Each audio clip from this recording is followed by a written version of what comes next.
Good morning, everybody. I am Dr. Mudit Agarwal, a junior resident at the Department of Pediatrics, and I will be presenting this seminar on neonatal seizures. This seminar has been mentored by Dr. Satya Prakash, senior resident, and faculty Dr. Ankit Verma in the Department of Neonatology. This seminar will be covered in the following headings: the introduction, the types of neonatal seizures, followed by a discussion on the common etiologies of neonatal seizures, and followed by the approach to a neonate presenting with seizures. Moving to the introduction, the neonatal seizures can be defined as paroxysmal alterations in neurological function, which can be either motor, behavioral, or autonomic. The incidence of neonatal seizures is 1 to 5 per 1,000 living births, although this is Western data. According to Indian data, in the NNPD 2002 and 2003, the incidence was 1 per 100 live births. The AIIMS 2011 data also had a similar incidence of 0.94 per 100 live births. It is important to note that the incidence varies with gestation, being twice in preterm infants and almost 4 times as high in very low birth weight infants. A special characteristic of neonatal seizures is that these are majorly acute provoked seizures, also known as acute symptomatic seizures, and do not meet the criteria for epilepsy, which has important implications in the long-term management of these conditions. There are certain neuroanatomical and neurophysiological characteristics of the neonatal brain which make neonatal seizures very different from their pediatric and adult counterparts. For example, the neonatal brain has rudimentary neuroid outgrowth and synaptogenesis is still taking place and not fully matured. And also in the neonatal cortex, there is limited connectivity in different areas. This translates to all neonatal seizures essentially being focal in origin, and generalized seizures do not take place because of the limited connectivity in different areas of the brain.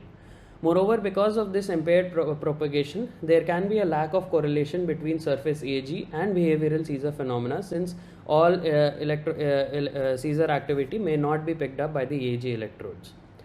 Neonates also have a relatively advanced limbic structure in comparison to the other cortical areas, and these limbic structures are well connected to the diencephalon and brainstem.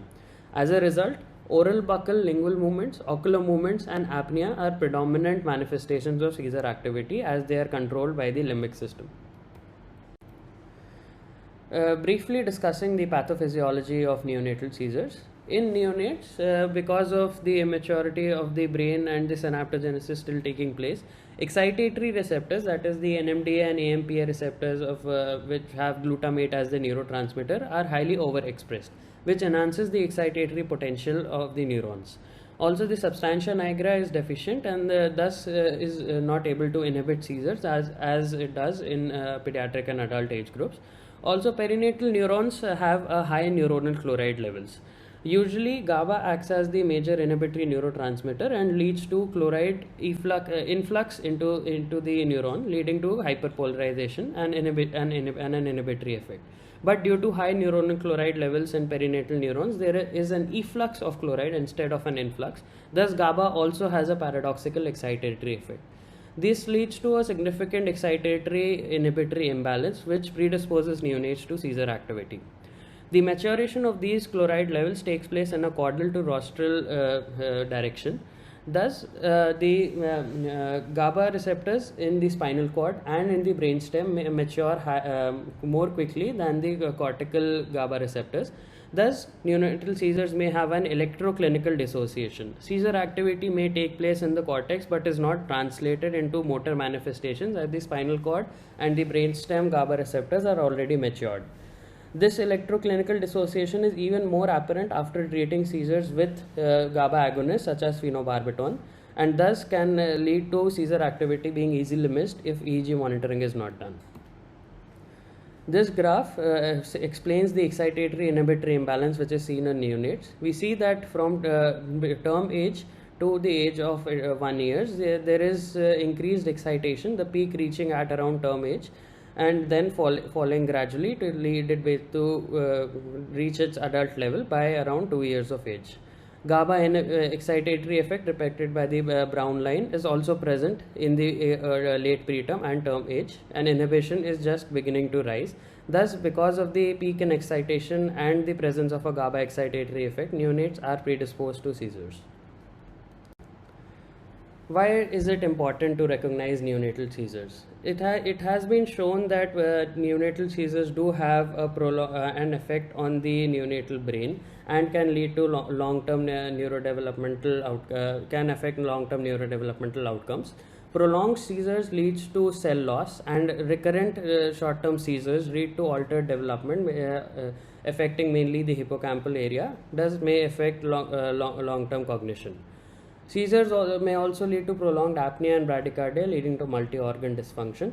The presence of neonatal seizures predicts long-term morbidity. Almost 20 to 35% of neonates will have neurological sequelae, and mortality due to neonatal seizures is as high as 35% in preterms and 15% for term neonates. Thus, due to the large potential for neuromorbidity and the risk of mortality, it is very important to recognize neonatal seizures. Before moving on to what constitutes as neonatal seizures, it is important to note what is normal motor activity in neonates. Roving eye movements with non-sustained nystagmoid jerks at the extremes of horizontal movement are normal eye movements in neonates and do not constitute a seizure activity. Also, as we commonly see in postnatal wards, hungry neonates often make sucking and puckering movements. These movements are not accompanied by ocular fixation or deviation and can occur both during sleep and awake, but are normal motor activity in neonates. Moving on to the types of seizures. Neonatal seizures have been traditionally classified into three categories: clinical only seizures, which have clinical abnormalities but do not have any EEG correlate; EEG only seizures, which are also known as subclinical, non-convulsive or occult seizures. These have electrographic discharges which are epileptic in origin but do not have any clinical signs associated with them. Thus, EEG only seizures can only be identified if electrographic monitoring is being done. The third category is, of course, electroclinical seizures, which have clinical signs associated with an epileptiform discharges on EEG. The EEG criteria for neonatal seizures was given by ACNS in 2013 and has the following criteria should be fulfilled: a sudden change in the EEG waveform, repetitive waveforms which evolve in three characteristics: morphology, frequency, and or location. The amplitude of the discharges should be at least 2 microvolts. The discharges should be of at least 10-second duration, and for two separate discharges to be called as different seizures, there needs to be a separation of at least 10 seconds in time. Again, important to notice that clinical signs may or may not be present along with epileptiform discharges. We will now discuss some examples of EEGs showing neonatal seizures. This EEG is of a full-term infant with hypoxic ischemic encephalopathy, and in this EEG we clearly see focal ictal discharges occurring only in the occipital regions. The sharp waves are underlined, and these sharp waves are followed by continuous ictal discharges. These discharges are present over 10 seconds and have a significant amplitude, thus constitute as neonatal seizures. Also, we see that there are two separate seizures present in this EEG. One seizure can be attributed to this particular portion of the EEG, and the second seizure can be attributed to this same location, but as it is spaced out by more than 10 seconds, it will constitute as a separate seizure. Also, we see that the EEG background is characterized by a burst suppression pattern, which is defined as a global suppression of EEG activity in one region, followed by a sudden burst of activity, which is again followed by suppression of all EEG activity across all regions. This is associated with a particularly poor prognosis. In another example, this EEG is also of a full-term infant with hypoxic ischemic encephalopathy. In this, we see more spread out epileptiform discharges, which are unilateral and present in almost in the entire right hemisphere. In this EEG, we observe that initially the discharges are present in different locations, and as we move through time, they evolve both in the location, changing locations from one electrode to other, spreading out. And also with a change in morphology, as this arrow clearly shows, the waves become more sharper and increase in frequency. Thus, there is an evolution in the location, the morphology, and the frequency, constituting a characteristic of neonatal seizures. So, we move on to the first category of seizures, for which we will observe this video. This video is of a term infant currently at 1 month age. The infant was discharged on top feeds because the mother was receiving chemotherapy, and at 1 month age she observed these abnormal movements.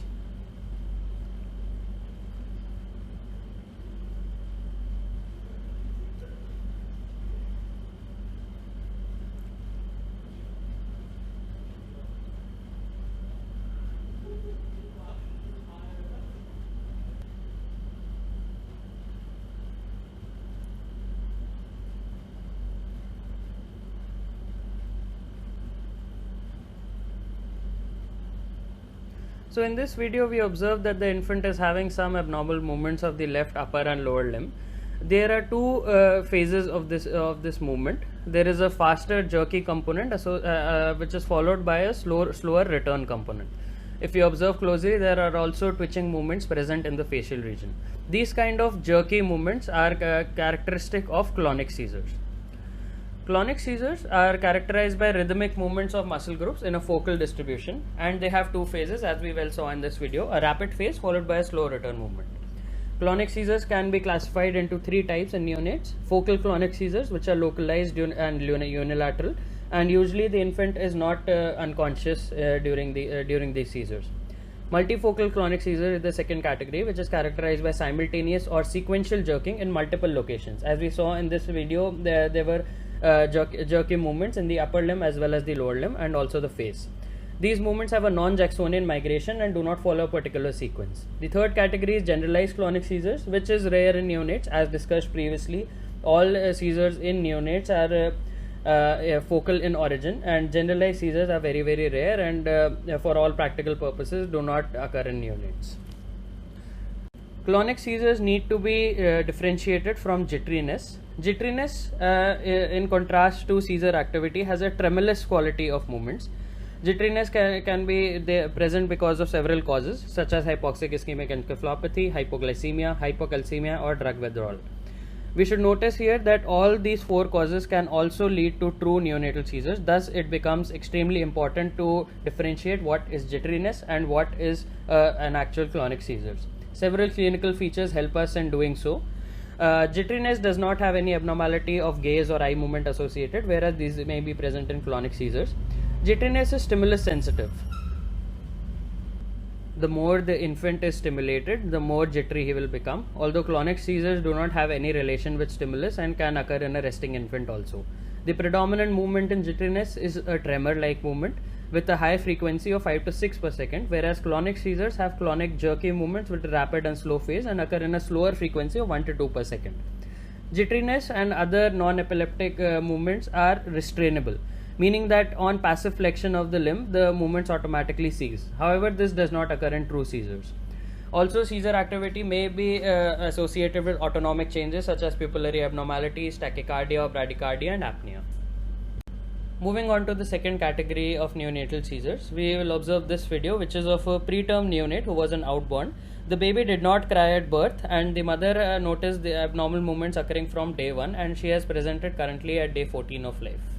So in this video we observe that the infant initially has some jerky movements of the left lower limb, which is followed by tonic deviation of the entire trunk and the upper and lower limb of the right side. There is also a tonic deviation, if you observe closely, of the angle of the mouth and of the eyes. The neonate has his gaze fixed at the horizontal extreme, and the infant is conscious during this time. This tonic deviation of the trunk of the limbs associated with tonic deviation of the mouth and eyes is characteristic of a tonic seizure.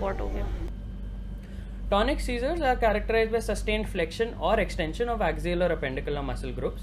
They can be categorized into two focal tonic seizures, which may have sustained posturing of a limb, or asymmetric trunk and neck posturing, which we observed in this video.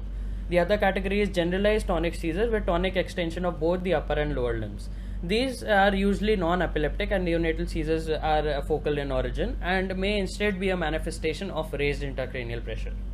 So moving on to the third category of neonatal seizures, we'll observe these two videos. The first video is of a term neonate who had history of meconium stained liquor and did not cry at birth and had to be intubated.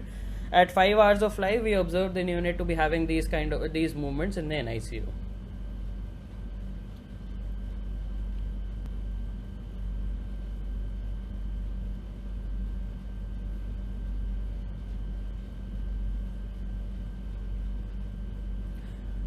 So we observe that this neonate is having peculiar pedaling like movements of the lower limbs,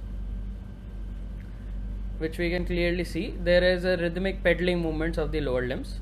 We'll also observe another video, which is of a syndromic baby who presented with a casualty at 1 month with lethargy and abnormal movements.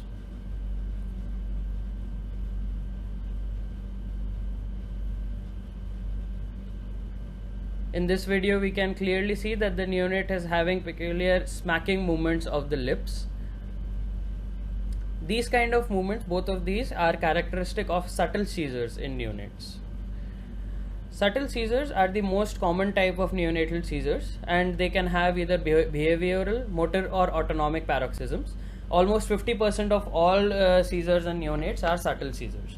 Subtle seizures may have three kind of manifestations: either ocular phenomena, which can be tonic horizontal deviation of the eyes with or without jerking, commonly seen in term neonates, or sustained eye opening with fixation of the eyeballs, which is commonly seen in preterm neonates.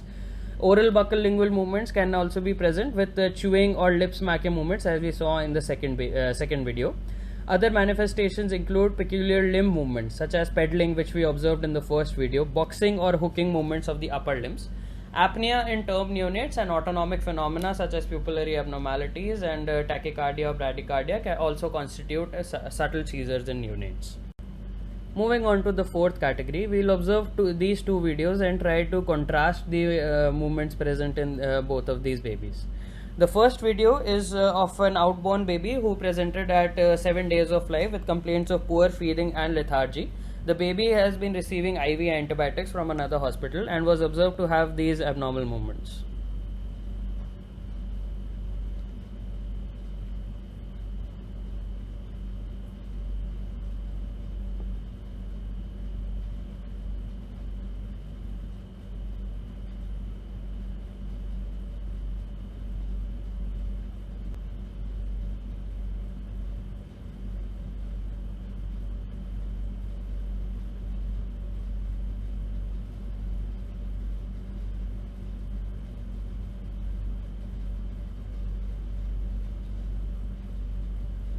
We'll contrast this movement with this baby. This baby is a well baby who was admitted in the PNC ward, currently 48 hours of life. The mother observed that the baby has been having the kind of movements only while he is sleeping. Otherwise, the baby has been feeding well and there have been no active issues.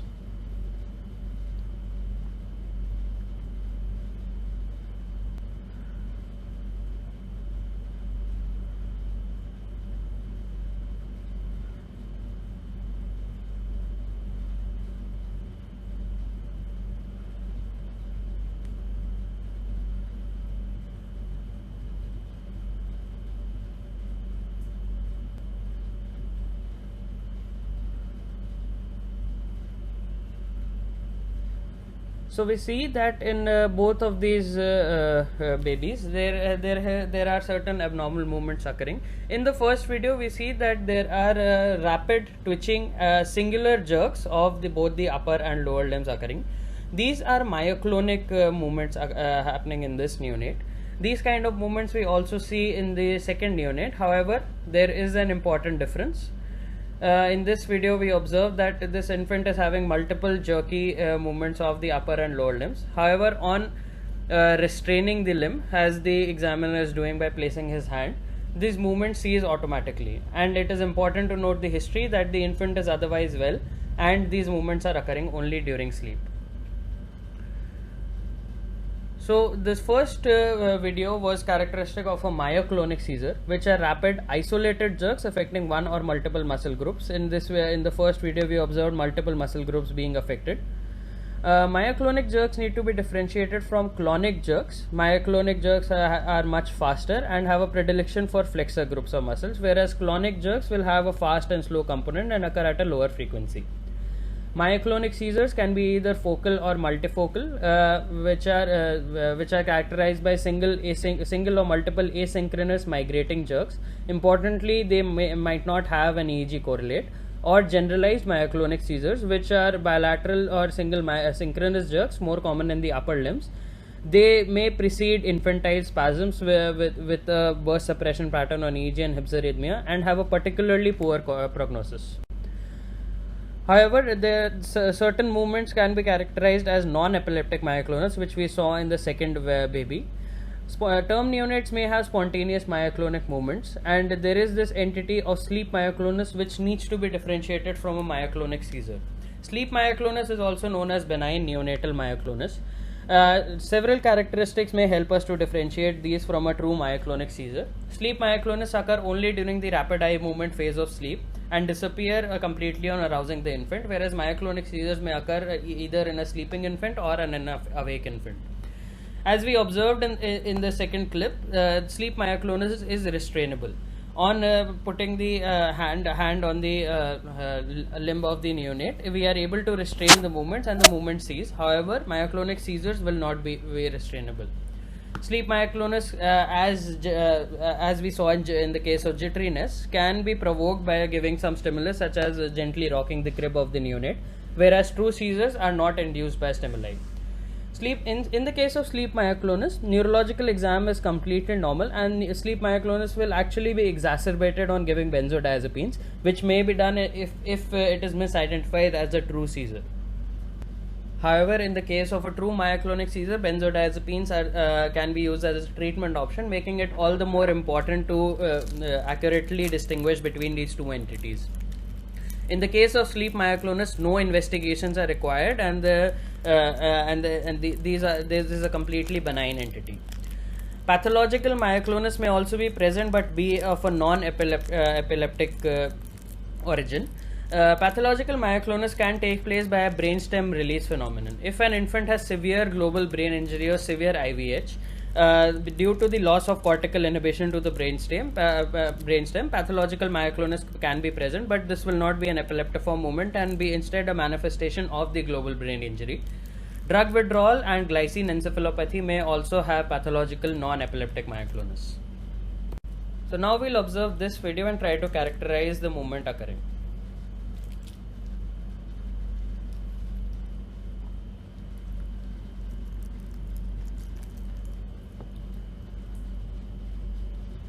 So we observe that in this video, on giving a sudden stimulus to the infant, there is an exaggerated startle which is followed by tonic flexion of the limbs and a slow return to the baseline. This is characteristic of hyperexplexia. Hyperexplexia is a seizure mimic and not a true seizure activity. It is also known as startle disease or congenital stiff man syndrome. On giving unexpected auditory, visual or somesthetic stimuli, there is first an exaggerated startle response followed by sustained tonic spasms, which we well observed in this video. Hyperexplexia may also be associated with hypertonia and nocturnal myoclonus. It can be differentiated into minor forms or major forms. Major forms are associated with an increased risk of sudden infant death syndrome due to obstructive or central apnea. The cause of hyperexplexia is a genetic mutation in the glycine receptors, which is inherited in an autosomal dominant fashion and leads to an increased excitability in the reticular neurons. It is important that hyperexplexia is not a true seizure and actually a seizure mimic, and these abnormal movements cease spontaneously by 2 years. Next, we'll observe this video of a neonate with severe birth asphyxia currently on therapeutic hypothermia. 5 hours into therapeutic hypothermia, these movements were observed.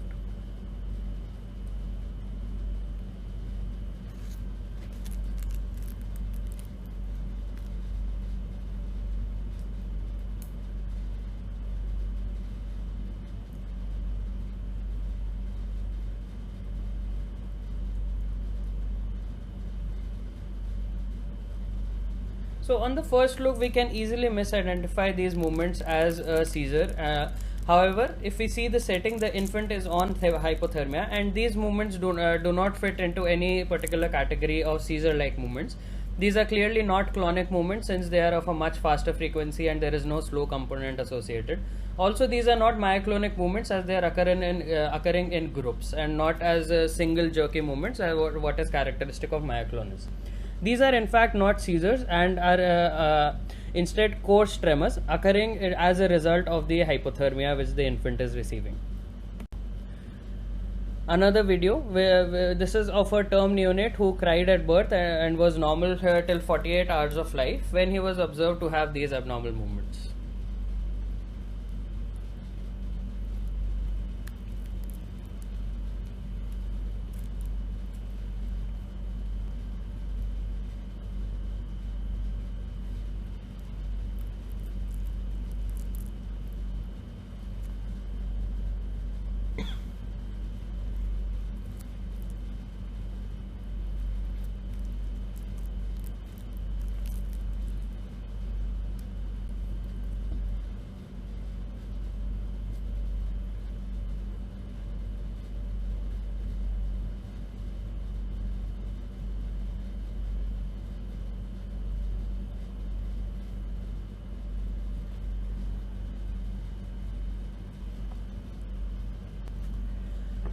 So if you characterize these movements as myoclonic movements, you are absolutely correct. These are myoclonic jerks which are occurring both in the upper limb and the lower limb.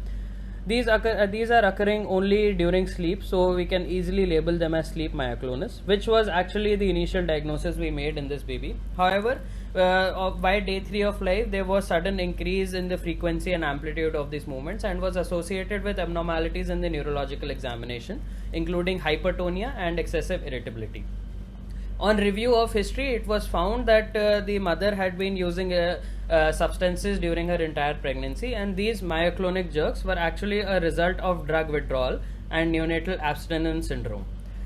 This video and the previous video we saw were just meant to emphasize the importance of history before interpreting any abnormal movements as neonatal seizures. As a proper history can also help us differentiate actual seizure activity from seizure mimics.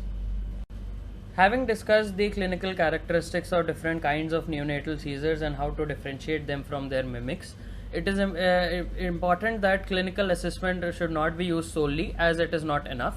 Clinical diagnosis is difficult and unreliable. In a study done by Malone et al., which was published in 2009, they compared gold standard EEG data with clinical manifestations and asked a group of neonatologists and intensivists to identify seizures based only on the clinical manifestations. It was observed that only 50% of the seizures were correctly identified, and even in those which were identified, there was poor inter-observer agreement. Clinical assessment alone may lead to underestimation, as in many settings, especially hypoxic ischemic encephalopathy, as much as 50 to 80% of seizures are clinically silent and can only be identified on an EEG basis. Thus, they may easily be missed. The clinical assessment, if done by an inexperienced observer, may also lead to overestimation, and non-epileptic events may be treated as seizures. Also, the phenomenon of electroclinical dissociation, in which after treating seizures with phenobarbital, the clinical manifestations may disappear, but EEG epileptiform discharges still persist. Thus, our assessment of treatment may be inaccurate, and we may be under-treating seizures if using only clinical assessment. EEG also has a prognostic value, which will be discussed further. Because of these characteristics, a new classification was proposed by the ILAE in 2021, in which it is mandatory to have evidence on video EEG or amplitude integrated EEG of a seizure activity. If seizure activity is present on EEG, only then the abnormal movements are classified as an actual seizure. They have classified seizures into two categories, electroclinical and electrographic only. The category of clinical only has been removed in this classification. However, this classification has certain caveats. It is more EEG focused in view of frequently clinically silent events in neonates, but yet to gain widespread popularity, mainly because there is too much reliance on EEG monitoring, which is not feasible, especially in a low to middle income country setting such as ours, where EEG monitoring is not available in all centers. This classification also uses newer terms such as automatisms, behavior arrest, and sequential seizures, but the clinical correlation of these terms in neonates is currently uncertain, and thus these terms are not in widespread use among neonatologists. Also, because of the unavailability of EEG, management of seizures needs to start immediately after they are clinically recognized, and we cannot wait for the presence or absence of electrographic discharges or proof of a seizure on an EEG to start clinical management. Clinical management needs to begin immediately once we clinically recognize seizures. These are certain caveats in this new classification, because of which it is yet to gain widespread popularity among neonatologists. EEG monitoring is also not foolproof in the case of neonates. Epileptic phenomena may be generated at subcortical levels, such as the deep limbic system and the brainstem, which are very common origins of epileptiform discharges in neonates. And because of these structures being deep-seated, these discharges may not be picked up by surface EEG electrodes. Also, subtle seizures, which are, as we discussed, are the most common type of seizures, have been correlated with complex partial seizures in adults. These kind of seizures may or may not have an EEG correlate, but irrespective of that, the neurological outcome has been found to be similar, and these seizures are associated with hippocampal maldevelopment and neurocognitive deficits, making them important to be treated even if not associated with an EEG correlate. So we move on to the next section to discuss the etiology of neonatal seizures. The major chunk of the cause of neonatal seizures is occupied by hypoxic ischemic encephalopathy. Other causes include vascular causes, infectious causes, metabolic causes, genetic causes, and brain malformations. There are certain differences in the incidence of each of these causes when comparing low to middle income countries and high income countries. In low to middle income countries, the prevalence of hypoxic ischemic encephalopathy is as high as 50 to 75%, whereas in high income settings, it is as low as 7 to 18%. In high income settings, the second most common cause after hypoxic ischemic encephalopathy are vascular causes such as stroke and hemorrhage. However, in LMIC settings, the intracranial infections occupy a significant proportion with 20 to 25% prevalence. Intracranial hemorrhage leads to around 2 to 13% of neonatal seizures in LMIC settings and 9 to 24% in high income settings. Stroke is very rarely observed in LMIC settings, which may be due to the non-availability of MRI in our settings. However, it is the second most common cause in high income countries. Metabolic causes also have a very variable prevalence. As low as 4% has been also observed in some cohorts, but as high as 32% has also been observed. Other rare causes include congenital malformations, inborn errors of metabolism, and genetic causes.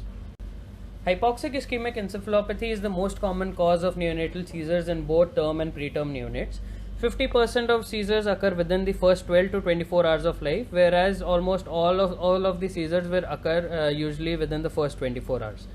It is important to note that during therapeutic hypothermia and during rewarming of the neonate after therapeutic hypothermia ends, the neonate is particularly predisposed to seizure activity, and this should be closely watched for. Perinatal variables such as the Apgar scores, the cord blood pH or base excess do not predict the occurrence of seizures. Up to 47% of seizures may be non-convulsive and identifiable only on EEG recording. Therapeutic hypothermia used in the case of hypoxic ischemic encephalopathy is known to reduce the seizure burden, especially in the case of moderate HIE. The evidence is less robust in the case of severe HIE.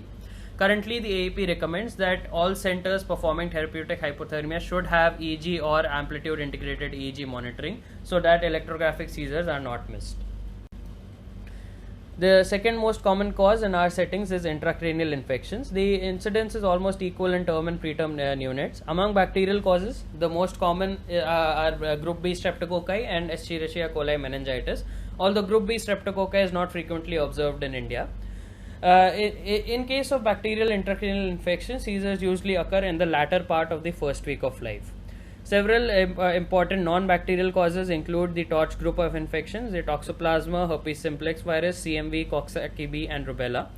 In case of intrauterine CMV or toxoplasmosis, seizures occur during the first 3 days. In case of herpes simplex encephalitis, seizures usually occur after 7 days of life and are more common in a term neonate with localized disease rather than disseminated HSV encephalitis, which usually presents with global neurological dysfunction rather than seizures. Transient metabolic disturbances are also an important cause of neonatal seizures and are very important to identify because they are readily treatable and do not require long-term treatments with antiepileptics. Hypoglycemia can lead to seizures, and the duration of hypoglycemia is the most important variable in determining long-term outcome. Hypocalcemia can be divided into either early onset or late onset. Early onset hypocalcemia occurs in the first 2 to 3 days of life. The classical history is of a low birth weight infant or an infant of a diabetic mother, and it has been seen that early onset hypocalcemia may be actually an association with seizure activity and rather than the actual cause of seizure activity. Late onset hypocalcemia presents with a classical history of a full term neonate who has been top fed with either cow's milk or high phosphate formula. Late onset hypocalcemia may lead to neonatal seizures and is commonly associated with hypomagnesemia. Endocrinopathies and cardiac lesions such as DeGeorge syndrome may also be associated with late onset hypocalcemia, and there are several other abnormalities in the neurological examination such as hyperactive refluxes and clonus which may be observed. Primary hypomagnesemia, hyponatremia and hypernatremia are other metabolic causes which can lead to neonatal seizures. Intracranial hemorrhage is the cause of seizures in 15% term neonates, and the incidence is even higher in preterm neonates. Intracranial hemorrhage may be intracerebral or may be subarachnoid hemorrhage. In subarachnoid hemorrhage, there is a classical history of a well-term infant presenting with sudden seizures on day 2 to 3 of life. These infants are remarkably normal during the interictal period, which may give us a pointer towards the etiology of subarachnoid hemorrhage. Germinal matrix intraventricular hemorrhage is very common in preterm infants and presents during the first 3 days of life. Seizures usually occur in severe IVH, commonly along with parenchymal hemorrhage. Subdural hemorrhage may occur due to traumatic events and leads to focal seizures. Ischemic stroke is the second most common cause of neonatal seizures in term neonates in higher income settings, but it is very rarely observed in our settings. Only half of the strokes are actually recognized, and this number may be even lower in low to middle income countries due to the non-availability of MRI facilities at all centers. If recognized, ischemic stroke presents with seizures in almost 97% cases, and 50% will present only with seizures and no other neurological abnormalities. These infants are also very active and alert during the seizure-free period, which can be contrasted with hypoxic ischemic encephalopathy, in which neurological dysfunction is present even in the interictal period. Ischemic stroke usually presents with seizures after 12 hours of life, and there is a significant risk of epilepsy. Cerebral sinus venous thrombosis may also present with seizures, but usually has concomitant focal neurological deficits. Several inborn errors of metabolism may present with neonatal seizures. Amino acidopathies and organic acidemia such as non-ketotic hyperglycinemia, sulfite oxidase deficiency, multiple carboxylase deficiency, multiple acyl coenzyme A dehydrogenase deficiency, urea cycle defects, mitochondrial disorders such as pyruvate dehydrogenase and cytochrome C oxidase deficiency, and paroxysmal disorders such as Zellweger syndrome may present with neonatal seizures. As we will discuss in further slides, there are certain pointers which may arouse suspicion for an inborn error metabolism, necessitating the investigations for these specific causes. Developmental defects may cause neonatal seizures in 5 to 9% cases, although most of these do not have seizures in the neonatal period and usually present later in life.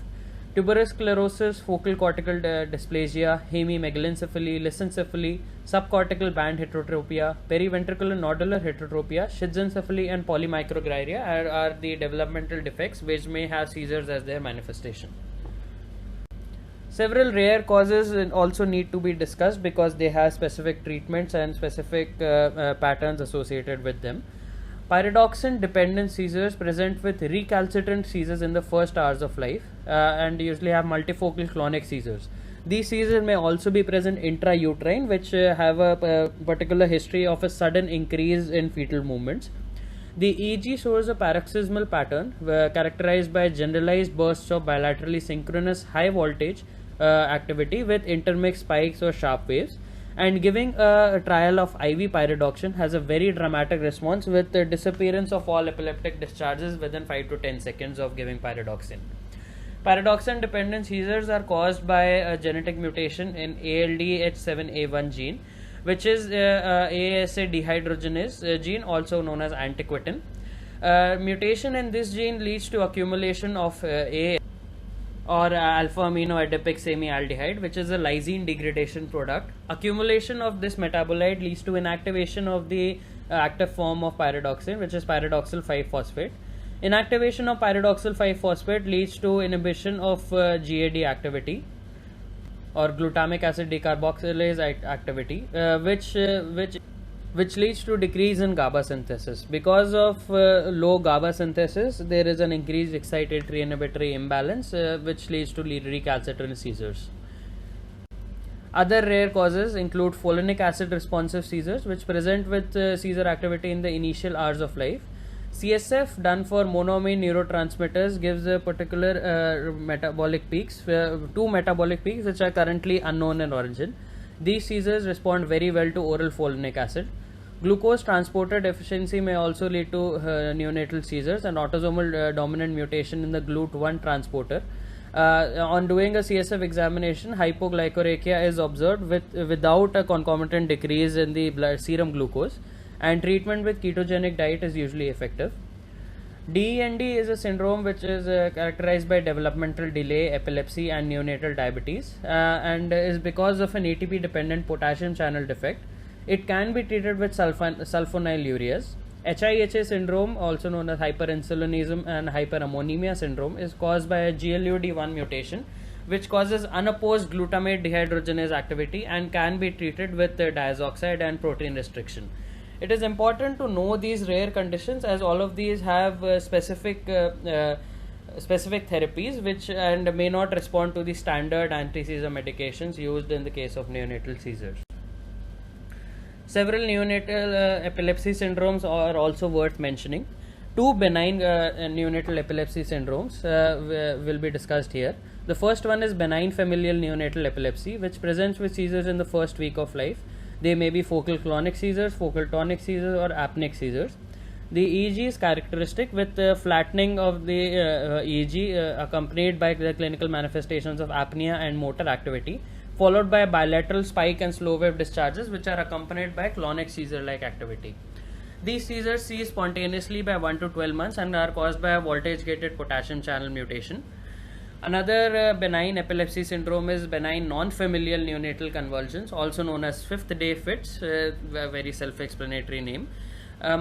These present with multifocal clonic seizures, and it is very common to have status epilepticus in this syndrome.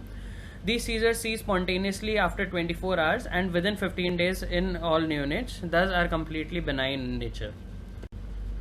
Moving on to much more sinister neonatal epilepsy syndromes, we first discuss two related syndromes: early myoclonic encephalopathy and early infantile epileptic encephalopathy, also known as Ohtahara syndrome.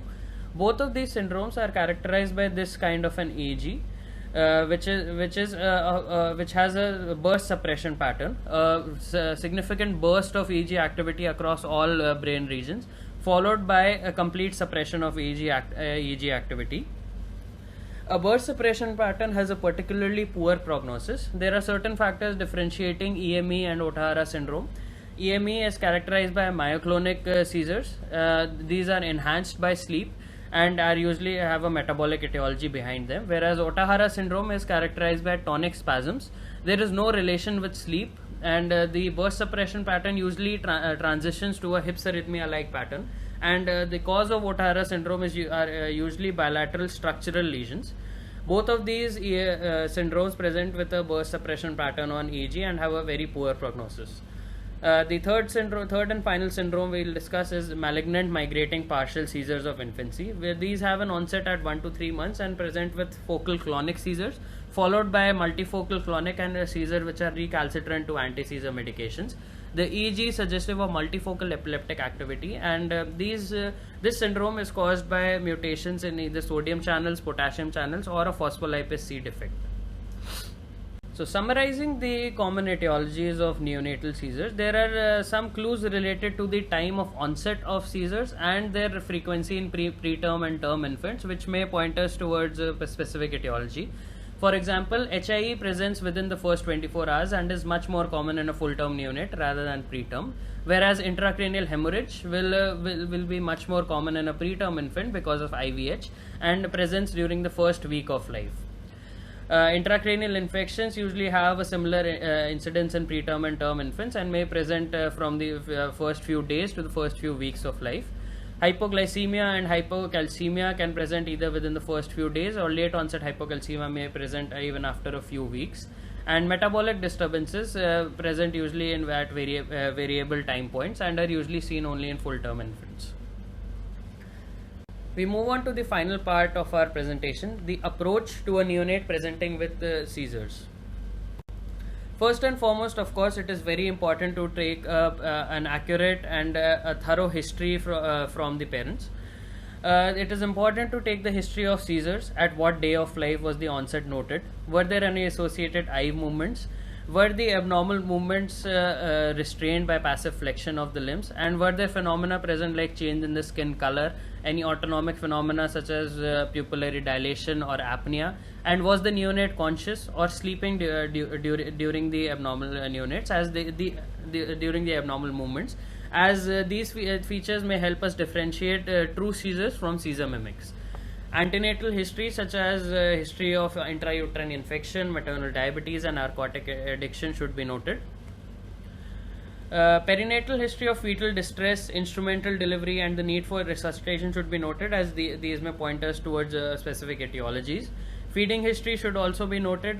Presence of lethargy or poor feeding may point us towards hypoglycemia. Presence of vomiting after breastfeeds may point us towards an inborn error, and presence of a feeding history of top feeds may point us towards late onset hypocalcemia. Family history for consanguinity, seizures and intellectual disability and early neonatal deaths should not be missed, as these may point us to a certain genetic or syndromic causes of seizures. Moving on to the examination, of course it is very important to note the vitals in all neonates presenting with seizures. The gestation, the birth weight and the weight for age should be assessed accurately. We should look for dysmorphisms or any obvious malformations, and jitteriness should be noted for, as it may point towards certain causes such as hypoglycemia or hypocalcemia.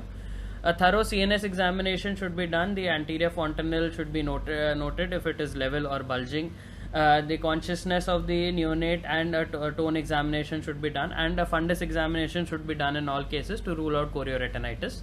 Systemic examination should also be done. Presence of hepatosplenomegaly and abnormal urine order may point us towards an inborn error of metabolism, and neurocutaneous markers should be looked for. There are several markers for inborn error of metabolism which we should see in the history examination and the investigations. Seizures which begin in the intrapartum period point towards inborn errors of metabolism. Antenatal seizures may be recognized as sudden increase in fetal movements and fetal tachycardia.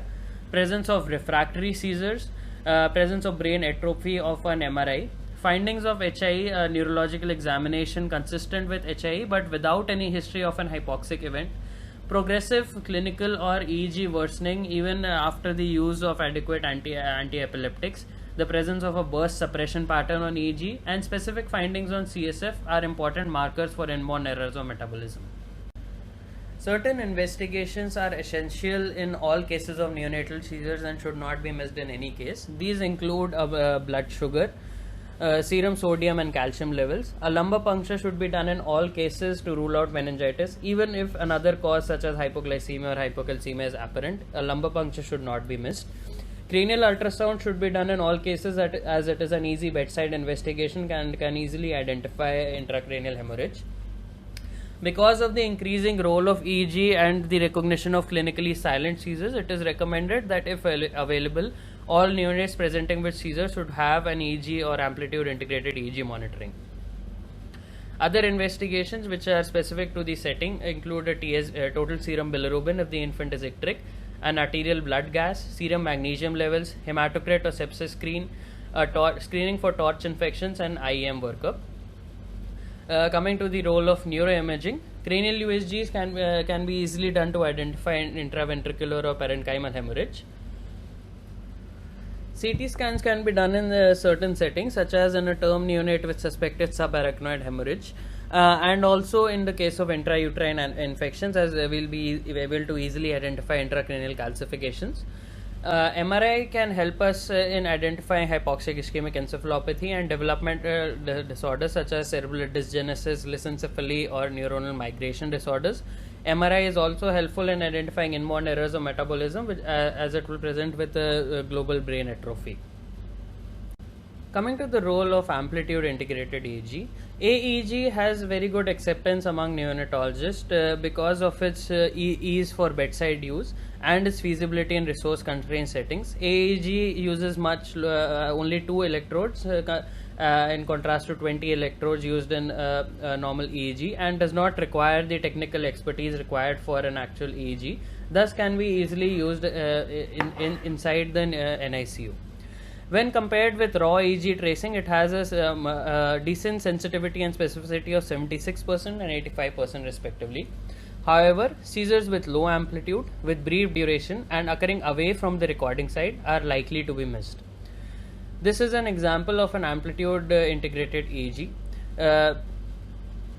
So this entire strip of EEG is a 4-hour strip and is basically a compressed recording of the two EEG electrodes which are attached. We can see comparing it with the raw EEG tracing, there are several spike and slow wave discharges present throughout this EEG tracing, which is indicative of multiple seizures. Seizure activity can be identified on an amplitude integrated EEG by looking for the increase in amplitude from the baseline. As we observe at several time points, these arches are present with increase in the amplitude from the baseline. These are actually indicative of seizure activity. In this particular tracing, there are continuous seizures occurring during the entire 4-hour strip. So moving on to anti-seizure medications. The main medications which we use in the case of neonatal seizures include phenobarbital, which is a GABA receptor agonist and also has some inhibitory effect on AMPA receptors. Other anti-seizure medications include levetiracetam, which binds to the synaptic vesicle 2A and modulates neurotransmitter release, phenytoin, which inhibits voltage-gated sodium channels, and valproic acid, which is an NMDA receptor antagonist. So now we'll discuss the clinical approach to a neonate presenting with seizures. First and foremost, it is important to identify and characterize the abnormal movements and to identify that these are in fact true seizure-like movements. Emergency management of the airway, breathing and circulation should be done immediately and the temperature should be optimized. Oxygen support should be started and IV access should be secured. Transient metabolic causes should be treated first. In case hypoglycemia is detected, which is in case the blood glucose is less than 40 mg per dl, 2 ml per kg bolus of 10% dextrose should be given, followed by a glucose infusion rate of 6 mg per kg per minute. In case of hypocalcemia, a 2 ml per kg calcium gluconate of 10% should be given over 10 minutes under strict cardiac monitoring. And in all neonates, EEG monitoring should be started as soon as available based on the availability. In case seizures persist, we should start phenobarbital, which is the first line anti-seizure medication in the case of neonates. It is given as a 20 mg per kg IV loading dose over 20 minutes. Phenobarbital is the most common choice for the first line ASM in neonatal seizures. It has the advantages of having rapid CSF penetration, predictable blood levels and less protein binding in neonates. However, it has several disadvantages also, which include respiratory depression and hypotension as side effects. It leads to electroclinical dissociation with the disappearance of the clinical manifestations, but EEG seizures may still persist, which may create problems in assessing the response to treatment. Also, long-term phenobarbital has been seen to decrease the cognitive ability in newborns. Phenobarbital has been compared with other drugs used in neonatal seizures. The evidence of phenobarbital versus phenytoin. Two studies have been done. The first by Painter et al., which was published in 1999 in the New England Journal of Medicine, showed that both of them have a poor control of only 50% control over seizures with both phenobarbital and phenytoin. Although a recent study done by Pathak et al. In 2013 shows that phenobarbital is clearly superior as compared to phenytoin, with 72% efficacy of phenobarbital compared to only 15% for phenytoin.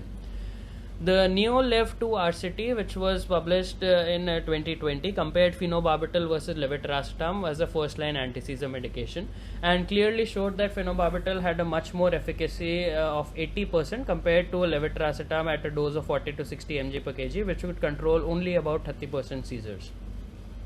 If seizures are not controlled by the initial loading dose of phenobarbital, it can be repeated at a 10 mg per kg dose until a maximum of 40 mg per kg is reached. If seizures are still not controlled, we move on to second line anti-seizure medications. Among second line anti-seizure medications, we have mainly three choices, which are levetiracetam, given in a 30 to 50 mg per kg IV loading dose, followed by maintenance dosing at a wide range of 40 to 100 mg per kg in 3 divided doses. The second choice is phenytoin or fosphenytoin, given in a loading dose of 20 mg per kg, followed by a maintenance of 5 mg per kg every 8 hourly.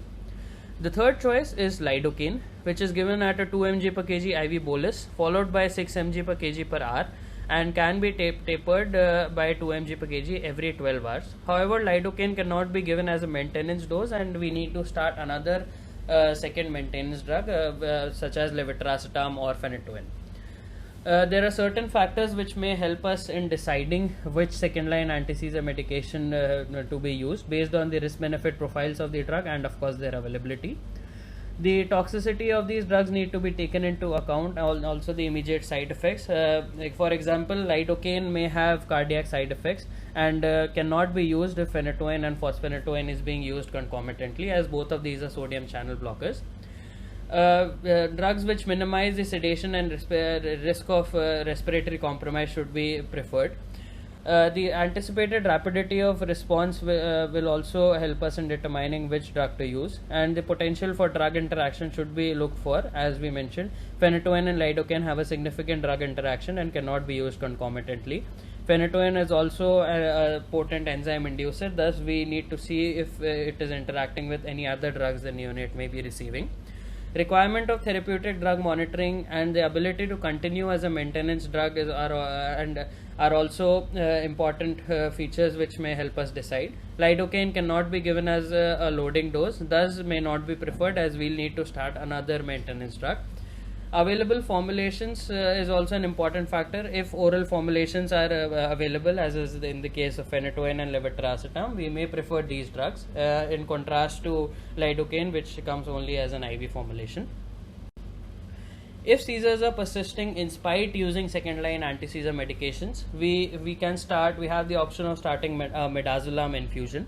Midazolam infusion is given in a 0.15 mg per kg IV bolus, followed by 1 microgram per kg per minute infusion, and we can titrate this based on the response to a maximum of 18 microgram per kg per minute. Weaning should be started only after 24 hours of EEG seizure freedom. The alternative to midazolam is counterpart lorazepam.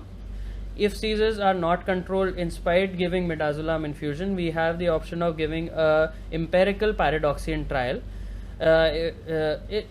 Once we reach here, the seizure can be labeled as refractory, and we can also consider a pentobarbital infusion. Paradoxian trial can be given as a 100 mg IV dose. 2 doses are given 2 hours apart. However, we should keep a close watch for apnea and hypotension.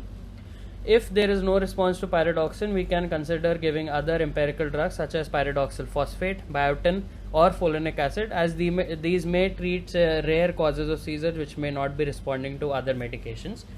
If there is a response present, where these are continued for till the dependent conditions are ruled out, or if there is no response, we stop these drugs after 2 weeks. Other anti-seizure medications which can be used for refractory seizures include topiramate, which is an AMPA receptor blocker and has the advantage of having a potential neuroprotective effect. Sodium valproate can also be used, but has an uncertain risk of hepatotoxicity and hyperammonemia in neonates. Paraldehyde is given in as an IM or per rectal dosing, but has the disadvantages of some dangerous side effects such as pulmonary hemorrhage, edema, hypotension, and hepatotoxicity.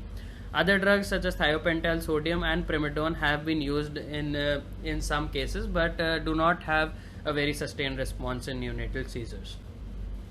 On giving, it has been seen that on giving the initial loading dose of phenobarbital at 20 mg per kg, we achieve seizure control in almost 40% of cases. This increases to 70% on giving phenobarbital at its maximum dose, and on adding a second anti-seizure medication, almost 85% of seizures are controlled. On adding lorazepam, almost all neonatal seizures can be controlled, and it is very rare that we may need to use further medications for achievement of control of neonatal seizures. Moving on to after we have achieved the control and the acute crisis has settled, how to give maintenance therapy. Ideally, electrographic seizure freedom should be documented for at least 24 hours before deciding to taper any anti-seizure medication. As is the case in the pediatric and adult age groups, monotherapy is the most appropriate strategy for maintenance therapy, and all efforts should be made to stop all anti-seizure medications and wean the neonate to only phenobarbital at 3 to 5 mg per kg per day.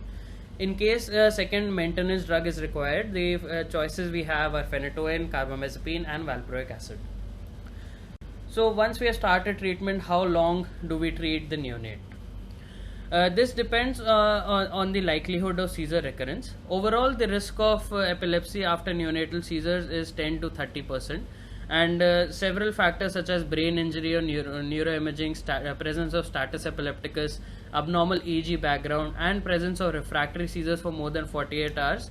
They tell us about the odds of the overall risk of epilepsy, with brain injury having an odds ratio of 5.4, refractory seizures having an odds ratio as high as 16.7.